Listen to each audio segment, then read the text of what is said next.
Did you know that your back does most of the work when you're lifting or carrying? It coordinates your motion and bears the weight. When everything's working correctly, your back does this easily, making its contribution out of sight and out of mind. The problems come when we ask our back to do too much or try to use it the wrong way. That's when we're reminded that our actions have consequences and bad lifts can do some damage. We've all experienced back pain at one time or another, and it probably resulted from lifting something incorrectly. Maybe the load was too big or too heavy, or we lifted from an awkward position. But the bottom line is, if we want to avoid back pain and injury, we need to make sure we use our back the right way. What are the right ways and wrong ways to lift and carry? To answer those questions, we need to begin by taking a closer look at the back, its structure, and how it works.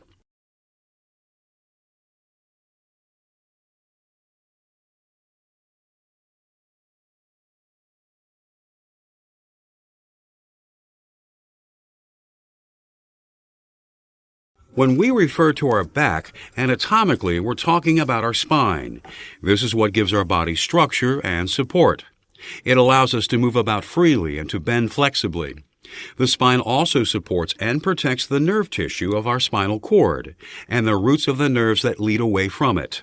Although we often refer to our spine as the backbone, it actually consists of 33 smaller bones called vertebrae that are stacked on top of each other to create the spinal column.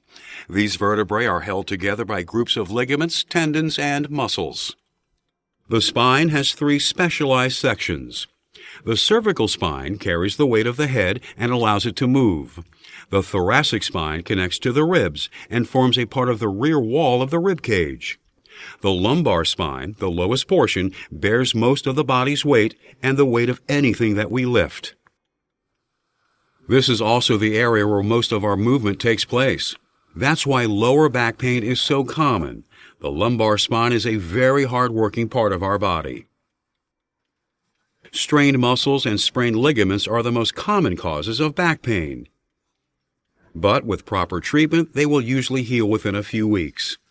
This relatively short-lived condition is called acute back pain. However, if the pain persists or frequently reoccurs, it's called chronic back pain. This may indicate that something is wrong with the spine itself. The goal of safe lifting is to keep your back free from both these types of pain and injury. When your spine is at rest, it naturally makes a curve that's shaped like an S. This shape helps your back distribute and carry weight more evenly and better withstand physical stresses. Through the S curve, your spine unites the strength of its cervical, thoracic, and lumbar sections into a stronger whole.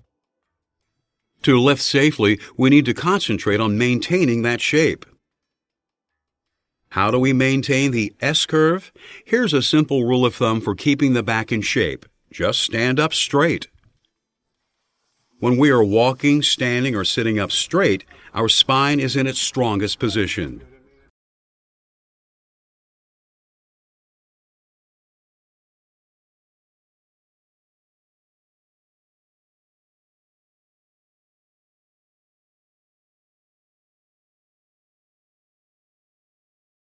When you're on the job, it's easy to feel that you have to lift and carry something right now. But hurrying a lift can be a really bad idea. To stay injury-free, you need to think things through before you lift. First, listen to your back. If it feels stiff or painful, don't pick anything up. A back that's hurting is a weaker back, which makes it more prone to trouble. Putting more stress on it will only make it worse. Also, it's easier to injure a back that has been injured before. Next, consider what you're wearing. Make sure nothing will get in the way or restrict the free motion of your arms and legs. Will your shoes provide the support, traction, and protection you'll need? Then take a good look at the object you want to lift. You have to be realistic about your capabilities. Ask yourself the following questions. Is it too heavy or too large for me to lift by myself? Is it hard to hold? Is it unbalanced or unstable? Will I be able to see where I'm going after I lift it? If you have doubts about any of the answers, you probably shouldn't make the lift alone. The goal here is safety, and sometimes safe lifting means not lifting by yourself. For instance, you may be able to pick up an awkward parcel, but if it gets out of control while you're carrying it, you're liable to drop it or hurt your back trying to recover. It's the same with carrying multiple objects at once. If they get loose, you can end up doing a juggling act. And that kind of sudden, unplanned motion is bad news for your spine. Speaking of awkward loads, how do you pick up a liquid? Sounds like a trick question, but it's not.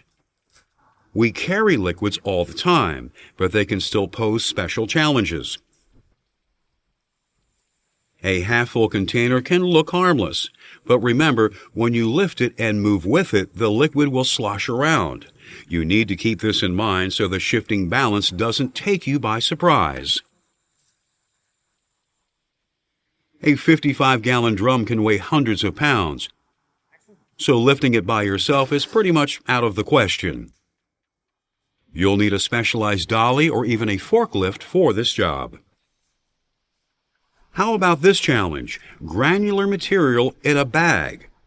No handles. The container is flexible and can tear, and the load inside it can shift. How would you move this? In this case, a flatbed cart could be the best solution. You'll also need someone to stabilize the cart while you load it up. Thinking before you lift means that you take the time to recognize the lift's requirements, anticipate its difficulties, and plan accordingly. If the load's oversized or hard to handle, don't risk carrying it by yourself. Ask for help, or use a hand truck or dolly to give you an assist.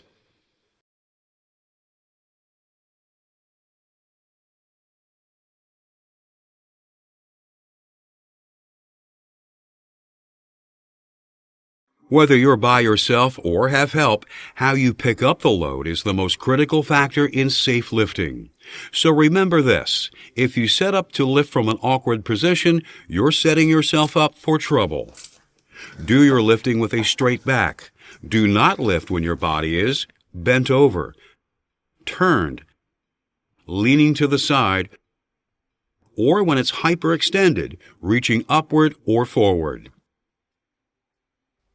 When you lift from an awkward position, you're flexing or twisting your spine, and you're asking it to support the weight of the load. A bad combination and a recipe for a backache if there ever was one. Take a load that's at waist level, such as on a counter. It's the simplest type of lift. First, position the object close to the edge. Grasp the object, keeping your arms close to your sides. Keep your back straight and step back. It can be tempting to simply reach forward and lift the object before you slide it closer to you, but don't do it. Even that small movement stresses your back and puts excessive weight on your spine. Always position an object as close to you as possible and then lift. It's much easier this way. Now let's look at a tougher kind of lifting, over your head. This classic awkward position is extremely stressful to your neck and lower back. So avoid reaching with your arms raised above your shoulders when you're lifting something up or taking it down. Instead of reaching up, use a sturdy ladder or mobile stairs to put yourself in a better position before making the lift.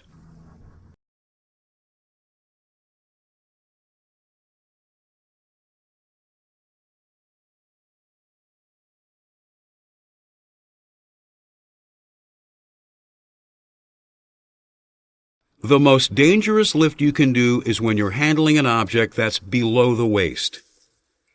In fact, it's even possible to hurt your back just by bending over. You don't have to be lifting anything at all.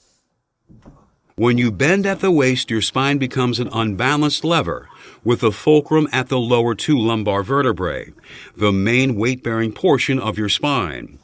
This creates a 10-to-1 lifting ratio. So if your body weighs 100 pounds, bending at the waist puts approximately 1,000 pounds of pressure on your lower back. If you try to pick up a 50-pound object from this position, you're now putting 1,500 pounds of pressure on the weight-bearing portion of your spine, 1,000 pounds from your own body, and 500 pounds from the object you're lifting, because its weight gets multiplied by 10 also. So what is the correct technique for making these types of lifts? Here's how it's done. Get close to the object you want to pick up and lower yourself by bending at the knees. Keep your shoulders level, centered and facing the same direction as your hips. Keep your back straight. Take a secure hold of the load, keeping your arms close to your body. Lift slowly and steadily with your legs. Let's look at it again.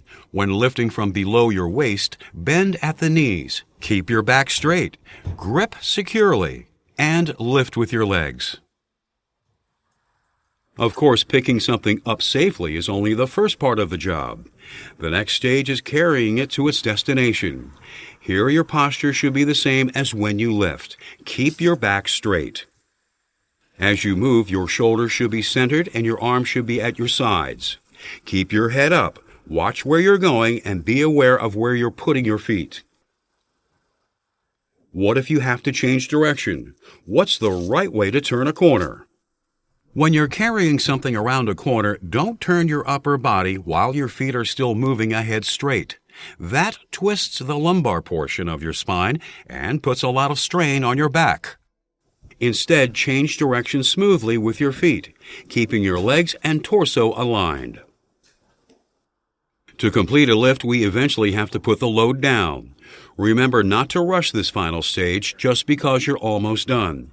You can hurt yourself as badly putting an object down as you can picking it up. The setting down stage uses what we already know about safe lifting. But now we're doing it in reverse. Keep your back straight, hold the load close to your waist, and lower it with your legs. One last thing. When we talk about safe lifting, people often ask about back belts.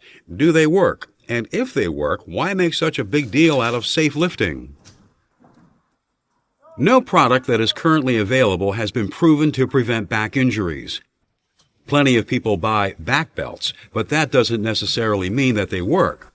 In fact, many back specialists say back belts don't provide any real protection at all. The bottom line is, why risk relying on a gadget to protect you? The best safety devices are the techniques we've just covered. Following safe lifting practices does work, and it's easy.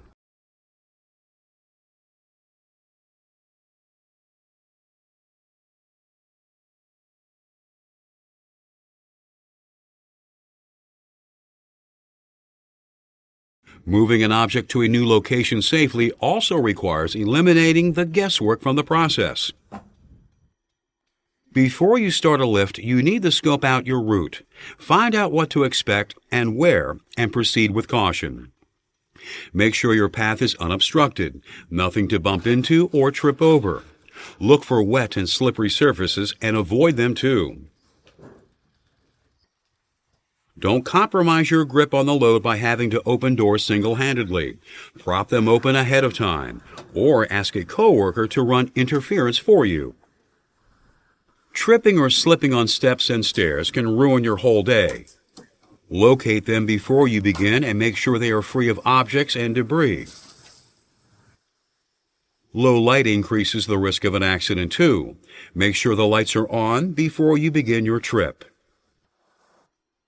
Where you put the load down is critical as well. Identify where you're going to land before you take off. Trying to improvise under pressure can lead to trouble.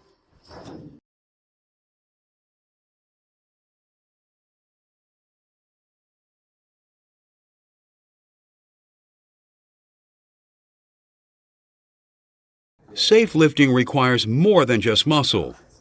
You need to use your head to size up each lifting task. Figure out the best way to get it done, and then carry it through to a successful and safe conclusion. Let's review. Listen to your back. Don't lift if you're hurting. Think before you lift. Estimate the load's weight. Evaluate its shape and size. Does the container require special handling? Know how you're getting from point A to point B, and make sure the route doesn't include any surprises. Know your own limits. Ask for help or use a hand truck, dolly, or other equipment when necessary. Use correct technique. Keep your back straight. Bend at the knees. Lift with your legs. Turn corners with your feet, not your back. Put the load down like you would pick it up. Lifting and carrying doesn't have to be a pain in the neck. By using safe lifting techniques, you can work better, healthier, and pain-free.